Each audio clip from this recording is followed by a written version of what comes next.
문희지 탐구방송 요즘 소설 이야기 28번째 이야기 시작합니다.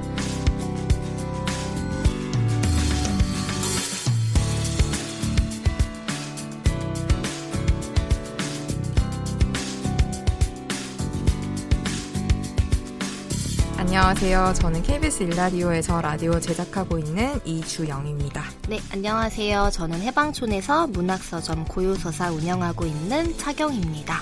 네, 저희 오늘은 지난 시간에 이어서 계속 악스트 28호 2020년 1, 2월호 살펴볼 예정이에요. 지난 시간에 김현수 작가 소설 소개했고요. 이번 시간에는 서희재 소설가의 단편소설 0%를 향하여라는 작품 이야기해보겠습니다. 네, 이 영화에 관련된 소설인 거죠, 한마디로. 네. 근데 이제 첫 문장 자체가 한국 영화 100주년이었다 이렇게 시작을 하고, 네. 봉준호 감독의 이제 칸 영화제 기생충 황금종려상 수상 소식 뭐 이렇게 전개가 되는 네. 정말 영화가 주인공인 소설인데. 네, 근데 사족을 짧게 덧붙이자면 오늘 네네. 봉준호 감독 저희 지금 녹음 시점인 2월 10일인데요. 오늘 아카데미에서 오스카 작품 사관왕? 네, 사관왕 하셨더라고요. 그래서 이거 뭐지? 네. 이게 우리 방송이 대박날 조짐은 아니겠죠? 그건 아니고 네. 그냥 되게 시의적절한 재밌었어요. 네네네. 그래서 영화 근데 여기서 재밌는 거는 봉준호 네. 감독이 기생충으로 수상을 했는데 그게 나랑 무슨 상관이야? 뭐 이런 네네. 톤의 소설이에요. 맞아요. 근데 네. 그럼에도 사실 나랑 우리랑 아무 상관없어.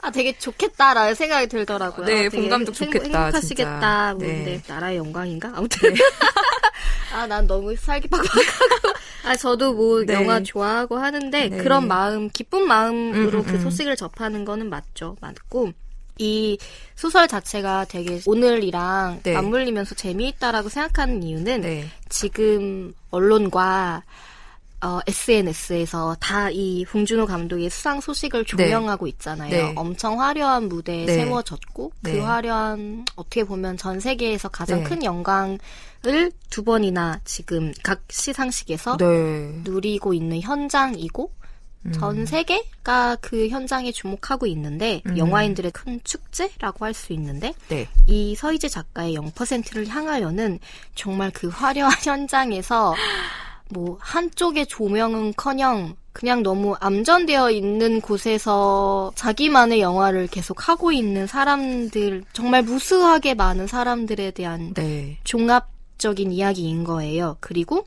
재밌는 거는 영화인들에 대한 이야기 자체일 수도 있고 그냥 네. 한국 독립 영화 그리고 영화 산업과 연관됐던 여기서는 뭐 제작소까지는 나오진 않지만 뭐 현상소 뭐 이런 이야기까지는 네, 없지만 영화를 상영했던 우리나라에서의 좀 상징적인 공간들 현재에 있는 독립영화관들도 있고 이 작가 그러니까 이 화자의 기억 속에 있는 첫 번째 영화관 이런 영화를 좋아하는 사람들과 연결되어 있는 영화관이라는 공간이라든가 네. 영화를 만들고 있는 현장이라든가 그리고 재밌게도 이제 이 화자가 영화관에서 마주쳤던 얼굴을 모르는 사람들에 대한 이야기까지 들어가는 거예요. 네. 그래서 이 영화를 너무너무 사랑하지만 지금은 거의 애증의 마음이 있는 화자가 좀 지긋지긋하지만 영화에 대한 마음이 그럼에도 그 영화에 대한 마음을 저버릴 수 없는 사람의 이야기가 이제 전개가 돼요. 네. 그래서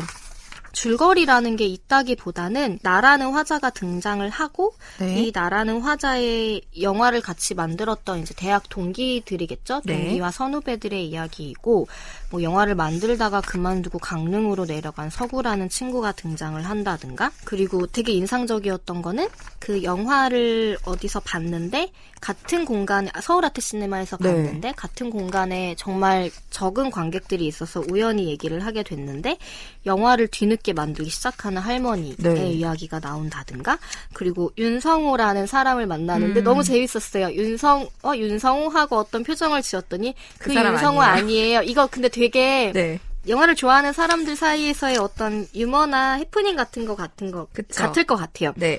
영화를 좋아하는 사람한테 윤성호는 어떤 이미지가 있었죠? 윤성호라는 감독? 그리고 정말 슬프게도 윤성호라는 감독이 한때 많이 회자가 됐는데 네. 지금 진짜 뭐 하고 있는지 저도 잘 모르겠는 거예요. 되게 화제가 됐고 슬퍼요. 잘 만든 작품으로 이제 오르내렸는데 그래서 저도 윤성우라는 이름을 여기서 오랜만에 발견을 하고 맞아 옛날에는 윤성우라는 이름을 들으면 이렇게 반응을 했는데 네. 라는 생각도 들고 네.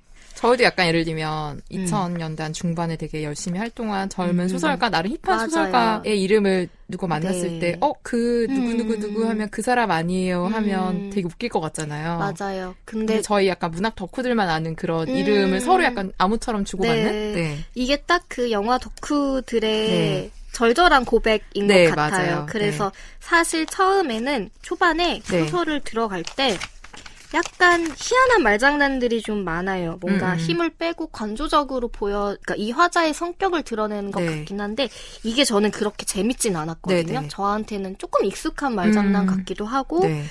약간 그래서 소설에 대해서 재밌겠다 이렇게 시작을 했던 게 아니라 네. 영화에 대한 이야기인가? 근데 왜 이렇게 화자 좀 꼬여있네? 그리고 이 말장난 좀 나 이 소설에 집중하게 하는데 약간 걸림돌이야? 라고 느꼈는데 네. 그럼에도 이야기가 이게 좀 소설 길이도 조금 길잖아요. 네. 끝에는 너무 감동적이었어요. 뭔가 이 한국 독립 영화사에 대한 절절한 고백과 집요하게 그 하나하나 언급하고 싶은 그러니까 캐릭터를 통해 드러내는 거. 네. 어떤 친구의 영화 촬영장에 갔더니 굉장히 초라했던 상황 같은 거고 네. 그 선아라는 친구가 나는 천재라서 괜찮아 라고 하면서 콘티를 어느 날부터 가져오지 않는데 미안하지만 넌 못할 것 같아 라는 생각을 하지만 너도 할 수 있어. 너도 홍상수처럼 장미코다르처럼 할 수 있어 라는 식으로 마음에 없는 소리를 하지만 미안했다 라든가 네. 맞아요. 지혜라는 친구는 영화 감독인지 과외 선생인지 백수인지 아르바이트생인지 모르겠다. 그리고 오규원이라는 친구가 중학교에서 애들 영화를 가르치고 있는데 네. 걔 때문에 지금 이렇게 고생하는 영화 키즈들이 많을 거야. 이 오규원이라는 친구한테 영화 좀 그만 가르치라고 하자. 라든가 나는 왜 부모님한테 이제 많은 보살핌을 받지 못해서 그 시간에 영화를 많이 봤을까? 하필이면, 네. 이런 얘기를 한다든가 네. 그거를 이제 막 INF 왜 아니지 막 이런 어떤 진짜 공감할 수 있는 분들이 많을 것 같아요. 영화를 네. 만들지 않더라도. 네. 그래서 그리고 너무 재밌었던 거는 저희가 저번에 박선우 작가 소설 중에 왜 마사지 받는 네네. 그 장소가 등장을 했었잖아요. 네네. 근데 저희가 진짜 우연히도 얼마 전에 대전 아트 시네마라는 공간에 저는 있는지도 몰랐는데 네. 한 2주 전에 갔거든요. 네네. 거기서 그 화제의 영화 불초상을 봤는데 네. 너무 재미있는 공간이었어요. 그 강릉의 신영극장도 가긴 했지만 네. 저는 이 대전 아트 시네마가 너무 재밌었고 여기 이제 들어갈 때 막상 대전 아트 시네마 건물 앞에 도착하니 건물 안으로 들어가기가 망설여졌다.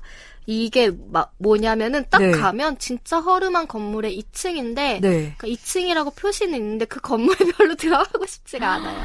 너무 오래된 정말 학원이 나올 것 같은 건물이에요. 옛날 보습학원이 나올 것 네. 같은 건물인데 근데 들어가면 너무 좋아요. 너무 신기하고 근데 지금 여기에 묘사된 네. 그게 맞나요? 아니면 지금은 변했나요? 지금도 맞는 게 네. 담요를 주시는 것도 맞고 네. 심지어 제가 그러니까 관이 2개인데 네. 메인 관일 것 같은 1관은 상영 시간이 아니어서 네. 되게 무슨 마을회관 같은 곳에서 네. 그러니까 그 안에 있는 세미나실 같은 곳인데 거기도 영화를 상영을 하고 그냥 그 스크린이 내려오는 곳에 진짜 무슨 빔으로 쏴서 보는 것 같고 한 30명, 20명 정도 들어가고 심지어 의자 옆에서 테이블을 꺼낼 수가 있어요. 그러니까 정말 그 세미나실, 강의실 같은 공간이고 네. 커피를 살 수가 있는데 커피를 머그컵에 담아주세요. 그러면서 머그를 주시면서 팔걸이 옆에 테이블을 꺼내시면 돼요 하는데 그게 무슨 말인지 못 알아들었거든요. 네.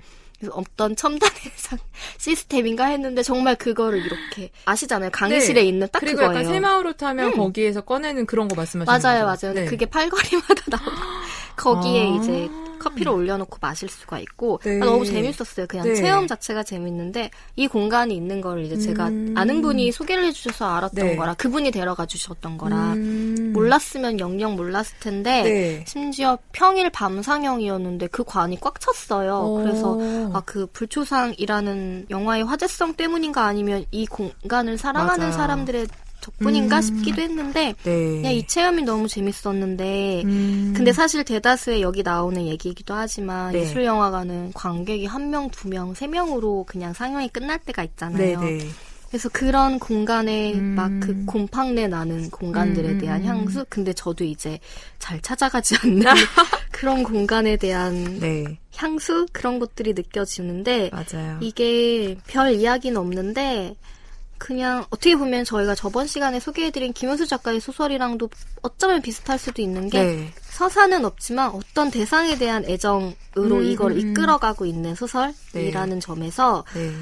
영화를 좋아하고 있거나 오늘 막 오스카를 실시간으로 본 분들이라면 재미있게 읽으실 수 있을 것 같아요. 저도 제 지인 중에 친구 중에 영화를 굉장히 좋아하는 사람이 생각이 나면서 이 소설 읽으면 되게 네. 좋아하겠다라는 생각이 좀 많이 들었어요. 물론 어떤 마음의 짠함 같은 거를 공유할 수도 네. 있지만 미장센 영화제에 대한 얘기 너무 슬펐어요. 아, 네. 그 영화 만든 애들이 또 보러 오는 거지. 그러니까 저도 이 출판계, 문학판이라고 네. 하는 곳에 대해서 소비자가 결국 생산자인 것 같은 네. 거예요. 근데 네. 그 돌고 도는 게 좋게 보면 선순환이지만 나쁘게 보면 미래가 없는 거죠. 다 내가 만들고 싶고 내 거 봐주고 싶은 사람들이 남의 거 봐주고 있는 예의로 네. 유지가 되는 거. 네. 좀 슬프잖아요. 근데 좀 재밌었어요. 그리고 기존에 이제 서희주 작가의 작품을 많이 네. 본 건 아닌데 저는 되게 형식적인 걸 시도하는 사람이라고 생각을 했는데 네. 그게 많이 두드러지진 않아서 네. 개인적으로는 조금 편하게 읽었던 것 같아요. 맞아요. 저도 형식적인 것에 눈길이 많이 가는 작품들을 봤었는데, 물론 이제 이 안에서도 조금씩 어떤 서사를 쪼개서 시공간을 조금 떨어뜨려 놓은 네. 것들이 있긴 하죠. 뭐 예를 네. 들면 어릴 때 처음으로 청주에 살다가 대전에 혼자 영화 보러 갔던 그 에피소드도 맞아요. 여러 조각조각 나눠서 이제 많이 바꿔놨는데, 근데 저도 경희님이랑 되게 비슷한 마음에서 이 소설을 좋아하게 된 것 같아요. 이게 그냥 남 얘기가 아닌 거예요. 남 일이 아니야. 그러니까 영화 너무 지긋지긋하고 영화 너무 사랑해가지고 어릴 때부터 사랑해서 영화과를 갔는데 가보니 비전도 없고 돈도 없고 독립영화판이 정말 거지 같고 그만하고 싶은데 또 그만할 수는 없고 또 주변에 또 남아있는데 인간관계는 다 영화판 사람들이고 그 사람들도 되게 지리멸랄하다는 거 알면서도 벗어나지 못하고 막 그 얘기잖아요. 네. 근데 제 주변에 소설 쓰는 저를 비롯한 되게 비슷한 거예요. 진짜 그 미장센 단편영화제도 여기서 서로 욕하잖아요. 솔직히 여기 오늘 다 영화과 아니냐? 맞아. 자기들끼리 찍고 자기들끼리 보려고 오는 거지. 그러면서 이제 맨날 영화제에서 아는 애들 마주치고 인사하고 욕하잖아요. 근데 저희도 물론 인사하고 마주치고 욕하는 장소가 소설은 좀 없긴 해요. 그렇긴 하지만 그래도 진짜 아까 말씀하신 것처럼 100% 공감하는 게 어쩌면 소설을 쓰는 사람과 읽는 사람이 그 수가 같지 않을까라는 생각이 들 정도로 이제는 쓰는 사람이 독자가 되는 경우가 아주 많다고 생각하거든요. 네, 그리고 맞아요. 약간 저희 사실 한국 문학? 그러니까 소설 네. 쓰는 사람도 생각하는 게 누가 읽어. 넷플릭스나 보지. 나라도 영화 보겠다. 뭐, 여기는 이제 영화에 대해 자주 얘기하지만, 전 솔직히 오늘 아카데미 그거를 잠깐 봤는데, 보면서, 약간 그런 생각이 들더라고요, 진짜. 그래. 저렇게 기생충이 이렇게 잘 나고 극장에서 보면 너무 재밌고, 사람들의 눈가기를 저렇게 빼앗는데, 진짜 소설을 사람들이 뭐하러 읽을까? 이런 생각을 사실 약간 하면서, 요소야를 준비하면서 막 그걸 봤었는데, 그 얘기가 그냥 서울지 작가가 제 마음을 좀 영화라는 걸로 치환해서 좀 맞아요. 독립영화라는 걸로 치환을 했죠. 더 보여주는 것 같아서 되게 맞아요. 공감하면서 근데 그렇지만 좀 웃기기도 했어요. 네, 실제로. 약간 코믹하게 좀 뭐라 그래야 되죠? 코믹하다기보다는 네. 냉소적으로 다루는데 그거 자체가 약간은 너무 차갑지는 않고 네. 애정이 있는 냉소여서 맞아요. 약간 툴툴대고 약간의 츤데레 같은 느낌이 있는 맞아요. 거예요. 네. 그 말씀하신 거에 너무 공감하는 게 네. 여기서 왜 우규현이라는 사람이 중학교에서 애들 영화 가르치는데 이 얘기가 나온 게 네. 그리고 요즘 영화 하는 애들은 영화 진짜 안 보더라라는 얘기를 하면서 이제 우규현한테 맞아요. 야 애들한테 영화 좀 많이 보라 그래. 네. 애들 영화 좀 보게 하라고 하자 이런 얘기를 하는데 네. 그 진짜 요즘 독자들도 네. 자기가 글을 쓰고 싶은 생각을 하고 나서 어떤 관련 책들을 찾아보면서 독자가 되는, 그러니까 저는 좀 재밌다고 네. 느끼는 게 내가 작가가 되기 위해 먼저 독자가 되는 거를 선택을 하는 게 조금 흐름이 있는 것 같은 거예요. 네. 그러니까 맞아요. 공부를 맞아요. 하기 위해 독자가 먼저 되는 건 네. 너무 좋은 일인데 네. 독자가 되고 글을 좋아하고 글쓰기로 가는 단계가 아니라 네. 나는 글을 쓸 거야를 먼저 정하고 그 다음에 글을 레퍼런스가 되는 네. 그거를 보는 것 자체가 이게 맞나라는 생각. 네. 물론 뭐 틀렸다는 건 아닌데 네. 이렇게 순서로 돌아가게 되면은 그 레퍼런스라는 것 자체도 안전한 것만 우리가 읽으려고 하잖아요. 맞아요. 나의 네. 글에 도움이 되는 검증된 것만 읽는데 그게 창작자한테는 그닥 좋지 않을 것 같아요. 왜냐하면 자기만의 아주 왜 논평을 하고 있지? 자기만의 감시관을 키우지 않고 네. 안전한 레퍼런스만을 물론 저도 그런 거 역할을 하고 있는 사람일 수도 있는데 네. 누군가는 이제 에게 추천해주는 역할을 하는 게 하나의 역할이니까 네. 하나의 지금 일이니까 저희 요소야도 그렇죠. 근데 이게 그러니까 여러분 저희 소설만 읽지 말고 문예지 다 읽으세요. 는 아니지만 네. 이게 자기만의 감시관을 갖는 과정이 필요할 텐데 네. 이 영화하는 사람들도 어쩌면은 그 전공에서 가르치는 영화들이 있잖아요. 네네. 그게 다 고전이고 좋은 영화인 건 맞을 텐데 뭐 너무 재밌었던 게 여기서 막 그 관객 얘기하면서 네. 봉준호 천재라고 영화를 보고 박수를 네. 쳤던 어떤 관객, 그러니까 영화를 보고 끝나자마자 어. 봉준호 천재를 외친 어떤 관객에 대한 이야기가 나오는데 네. 혹은 막 이제 영화과 전공생들의 어떻게 보면 뻔한 약간 희화화되는 네. 일화들 그런 거 나오는데 좀 창작자에 대해 생각을 그렇게 해보게 됐어요. 그래서 진짜 이거는 영화의 얘기이기도 하지만 문학 혹은 작가를 희망하는 사람들의 사이의 이야기로 완전 전환해서 이거를 읽어도 충분히 네. 이런 소설이 나올 수도 있겠다라는 네. 생각도 들었고 이 서희재 작가도 영화 전공이잖아요. 네네. 근데 소설가가 됐고 그 소설가 중에 꽤 많이 영화 전공생들이 있잖아요. 네. 그리고 그 영화 만드는 사람들에 대한 이야기가 많이 드러나는데 서희재 작가는 아예 노골적으로 소설을 쓰는 어떤 목적이라고까지는 못하겠지만 영화 얘기를 하고 싶어서 소설을 쓰나라는 생각도 살짝 들 때도 있는 것 같아요. 만약에 지금 이 소설만으로도 그렇고 저는 이게 네. 그 이전의 작품을 많이 읽지는 못해가지고 제가 주영님한테 물어봤잖아요. 네네. 서희재 작가 원래 영화 얘기 많이 쓰냐고. 네. 근데 만약에 그렇다고 하면 저는 근데 이게 약간 어떤 선언 같기도 했었어요. 더 영화 얘기 안 쓸 것 같기도 한 거예요. 이거를 끝으로. 물론 영화하는 사람이 인물로 드러나가는 소설은 나올 수도 있겠지만 네. 영화 얘기 내가 처음부터 끝까지 한번 작정하고 해보자 라는 느낌이 들어서 좀 어떤 그런 절절함 그리고 초반에 있었던 그런 말장난이라고 해야 되나요? 네. 아무튼 그런 언어유희 네. 같은 것들이 뒤에는 거의 되게 적절했던 것 같아요. 네. 그게 처음에는 이거 말장난이라고 느껴져서 좀 제가 좀 걸림돌이라고 느꼈는데 뒤에는 그냥 좀 되게 자연스러웠어요. 네. 이 그냥 화자의 캐릭터로 읽혔고 누군가의 허세와 그런 것들을 드러내는 과정, 그러니까 그 방법 같은 네. 거더라고요. 그래서 그런 게 재밌기도 하고 좀 슬펐어요.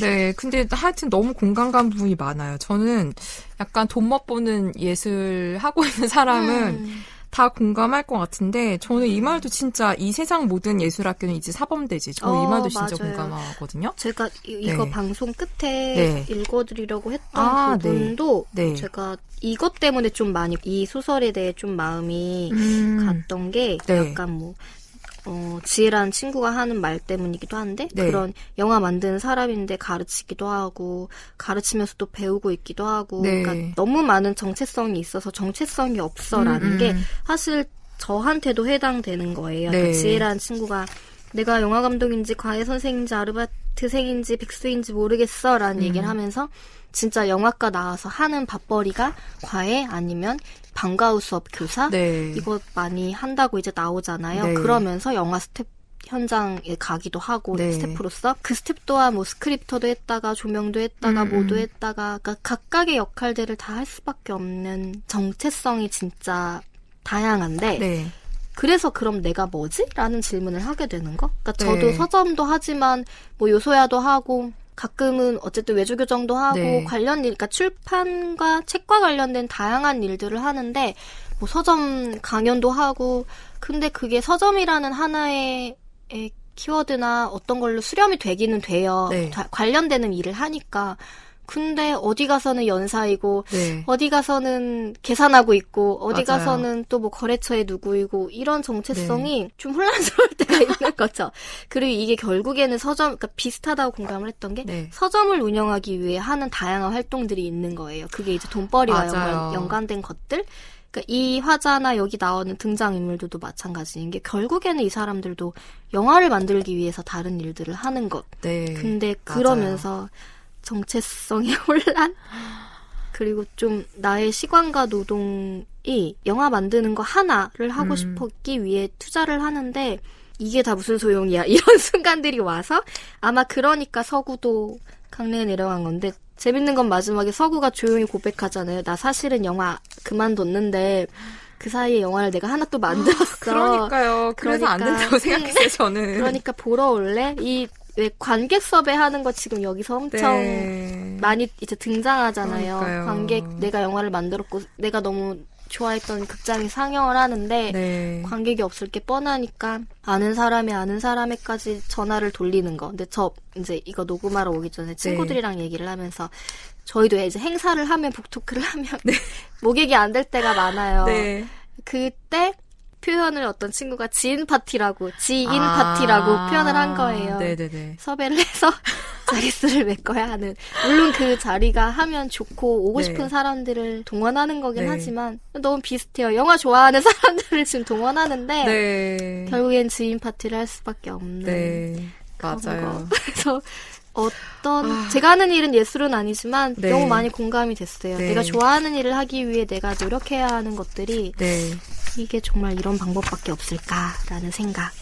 예, 그런 점도 정말 예술하는 사람들은 다 공감할 것 같고, 예술만 하고 싶은데, 그런 생각과 정말, 나 이제 안 한다고 해놓고 또 맞아. 영화 만드는, 근데 이 마음 너무 알 것 같고.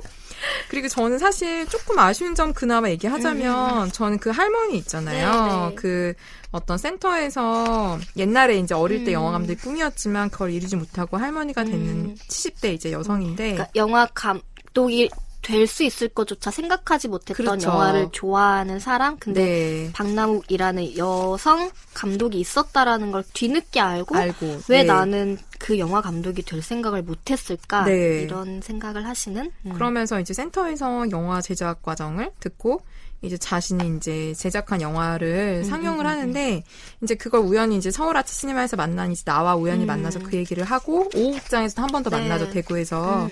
그리고 이제 그 할머니가 영화 보러 오라고 해서 이제 작은 카페에 이제 그 할머니 영화를 보러 가는데 이거는 솔직히 말하면 저는 살짝 뭐랄까 마무리를 위한 마무리 같은 느낌이 좀 들긴 했어요. 근데 마지막에 엔드 크레딧을 위한 느낌? 네. 그리고 이 할머니의 영화 내용이라든지 이런 것들이 뭐 어디서 본 것 같은 기시감이 든 건 아닌데 어쨌든 그럼에도 이 소설 전체에서 어떤 이야기로 어떤 말을 내가 하면서 정리하고 싶은가가 약간 드러난 것 같아서 그게 조금 짐작되는 엔딩이어서 저한테는 그렇긴 했는데 그래도 그냥 이 소설 전체를 하나의 영화에 바치는 연애 편지? 그러니까 되게 애증이 섞인 연애 편지라고 생각하면 네, 이해할 수 있을 것 같기도 해요. 맞아요. 네. 저는 여기서 저는 좀 잘못 생각했을 수도 있는 게 네. 이 엔딩에 영화를 하고 싶어하는 어린 사람이 나올 줄 알았어요. 내가 지금 영화 너무 애증 관계가 됐는데 네. 마치 미래의 내가 될 것 같은 누구를 보는 걸로 끝나려나 했는데 오히려 이 화자의 미래인 것 같은 사람이 나와서 재밌었거든요. 그러니까 네네. 이 할머니를 보면서 네. 이 화자가 그러니까 마지막에 이렇게 끝나잖아요. 네. 독립 같은 건 꿈도 꾸지 않는 게 좋을 것이다. 미래가 없고 점점점 미래가 없고 점점점 미래가 없다. 점점점인데 아니 네. 점점점은 여기까지죠. 네. 근데 이 할머니가 이 사자의 미래일 것 같은 거예요. 약간 뭔가 그렇겠죠. 밤은 지나고 있었다라고 빛 어둠 연말이었고 그렇게 밤이 지나고 있었다. 계속 밤은 지나고 있었다. 근데 밤이 지나면 아침이 오잖아요. 그러니까 네. 아마도 이 화자는 불길의 할머니처럼 그러니까 영화 일을 그만두더라도 이렇게 영화를 계속 만들어 가지 않을까라는 불길한 미래인 거죠. 그래서 그러니까요. 뭔가 막 영화를 꿈꾸는 어떤 학생을 보면서 자기의 또 처연한 상황을 재인식하는 게 아니라 네. 할머니 물론 이제 등장과 그 약간의 요소처럼 쓰이는 거는 네. 공감을 살짝 합니다. 네. 근데 이제 그 끝에 미래가 없다라고 말은 하지만 그 미래를 이미 보고 있는 것 같아서 맞아요. 그냥 이런 엔딩도 나름 재밌었어요. 그리고 진짜 그 헤어나올 수 없는 거에 빠져버린 사람인 것 같아서 아, 그러니까요. 그러니까 네. 처음에 어릴 때 영화를 많이 안 봤어야 되는데 저도 막 이 주인공 꺼내주고 싶은 거예요. 안 돼, 막 이러면서. 그러니까 네. 이게 초를 치고 싶어서는 아닌데 네. 지금 막 조금 전에 트위터 들어가 봤더니 엄청 그 봉준호 감독 네. 소식에 자기 일처럼 기뻐하는 분들 많더라고요. 그럼요. 그런 거에 좀 냉소적이라고 생각했던 사람들도 네. 엄청난 삶의 특별한 경험인 것처럼 얘기를 하시는데 너무 공감할 수 있는데 네. 이 소설을 읽고 난 다음인지 약간 씁쓸하더라고요. 물론 봉준호 감독도 이런 시기를 거친 있었겠죠. 학생이었으니까 영화 네. 퀴즈로 자라났고 너무너무 자기의 꿈을 이룬 건 맞는데 이미 우리가 또 그 하나의 트로피를 봐버렸잖아요. 네. 그래서 저 트로피를 갖는 것만이 어떤 최대한의 성공인 걸 그리고 그 가능성조차 우리가 만들어버렸잖아요. 너무 좋은 일이긴 그쵸. 한데 또 그 트로피를 다음에 누가 받을까를 두고 여기서 막 그 친구의 자취방 가가지고 빔 프로젝트 보면서 네. 그 영화에 대한 얘기 막 나누는데 네. 얼마나 또 그거를 얘기를 많이 할까. 네. 오늘은 얼마나 많은 영화학도들이 술을 마시며 그래서 그 얘기를 할까요? 좋은 일이긴 네. 한데 네. 그 하나를 만들어내기 위해 만약에 100만 명은 오반가? 네. 몇만 명의 누군가가 있다면 참 그게 맞나 싶기도 하고. 근데 그렇습니다. 어쨌든 뭐 빠져나올 수 없죠. 그러니까 이거는 그냥 매혹되는 순간 빠져나올 수 없는 거기 때문에. 근데 그 빠져나올 수 없음에 대해서 그리기 때문에 이렇게 저희가 절절하게 또 맞아요. 공감하는 것 같아요. 저는요. 네. 그리고 심지어 여기는 미장센 영화제라든가 각종 어쨌든 인디 제작 현장을 지원하는 산업은 문학보다는 많은 것 같은 네. 거예요. 그리고 이런 하나의 축제 현장과 네. 그 근로 요즘에 많이 이슈가 되고 있지만 근로환경 같은 거에 대해서 영화가 조금 더 빠르다는 생각을 했어요. 아마 네. 그 노조나 이런 게 강하게 형성이 되어 네네. 있고 예를 들어 뭐 옛날에 스크린 쿼터제에 대한 그런 시위 현장에 대한 그래도 집단이 좀 형성될 수 네. 있는 환경 네. 이런 게 조금 전 문학판을 잘 안다고는 못하겠지만 네. 그래도 영화가 낫다라고 생각하면서 또 한 번 슬프더라고요. 막 우리 이런 문학 시상식도 네. 이렇게 축제처럼 네. 소설을 발표할 수 있는 무대가 그러게. 있으면 좋을까? 근데 그게 낭독회 형식이면 왠지 호응이 없을 것 같고. 네, 없을 것 같아요. 뭔가 그 소설을 어떻게 편집해서 배포할 수 있는, 그러니까 책, 네. 그 수상 작품집 말고 좀 그거 하지 말고 있어 보이는 우리도 좀 그런 생각. 그러니까 수상 작품집 그리고 저렴하게 하는 시도 당연히 있잖아요. 네네. 그런 취지 좋은 것들도 있으니까 그런 게 조금 더 활성화돼도, 그러니까 시상식이 그들만의 시상식으로 몇 명의 지인들만 초청되어 가는 거 말고. 그냥 다 같이 이렇게 돈을 내고 와서 정말 하다못해 네. 그냥 독자도 돈을 내고 와서 시상식을 구경하거나 맞아요. 아니면은 어쨌든 축제. 네. 이렇게 하면은 더 좋지 않을까? 그러니까 여기는 영화에 대한 비루한 현실을 얘기하지만 네. 그 비루한 현실이 문학 쪽에서는 심지어 없네? 라는 생각과 함께 뭔가 영화가 그나마 낫다라는 생각이 들면서 네. 더 슬퍼지더라고요. 네. 네. 어쨌든 완전 100% 0%를 향하여라고 제목이지만 네. 참 0%를 향하여 가고 있는 이 비루한 현실이지만 여전히 예술을 사랑하는 모든 분들이 읽으면 좋을 것 같습니다. 네. 네, 저 이렇게 서희지 작가의 단편소설 0%를 향하여에 대해 이야기 나눠봤습니다. 문예지 탐구방송 요즘 소설 이야기. 다음 시간에는 문학삼 2020년 1호에 실린 정용준 작가의 소설 두부에 대해 이야기 나눠보겠습니다. 서희지 단편소설 0%를 향하여의 일부를 경희님이 낭독해드리면서 저희는 다음 시간에 인사드리겠습니다. 들어주셔서 고맙습니다.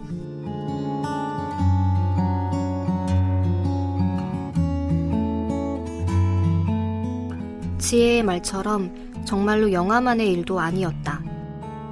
대학교에서 예술을 배운 사람들 중 꽤 많은 사람들이 과외를 하거나 학원에서 일을 했다. 문학을 전공했든 음악을 전공했든 무용을 전공했든 미술을 전공했든 연기를 전공했든 내 동기들도 때에 따라 과외를 했고 학원에서 일을 했다. 때에 따라 상업 현장에서 일을 하기도 했고 때에 따라 독립영화를 만들기도 했다. 때에 따라 사는 사람들이었다. 그래, 이제 세상 모든 예술학교는 이제 사범대지. 내가 말했고 지혜는 이럴 줄 알았으면 영화 만드는 법만 배우지 말고 영화 가르치는 법도 배울 걸 그랬다고 했다. 만드는 거랑 가르치는 일은 다른 일인 것 같아. 애들 가르치면서 어떻게 가르치는 건지 배우고 있어.